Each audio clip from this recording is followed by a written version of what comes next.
আসসালামাইকুম। ডিম রান্না করব আজকে। এটা হলো আমাদের ফার্মের ডিম, এটা আমাদের ফার্মের ডিম। এইটা এইটা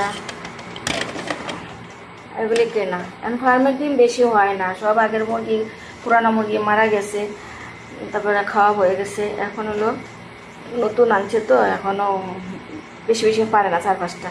তেল দিলাম, পেঁয়াজ কুচি দিলাম 1 কাপ,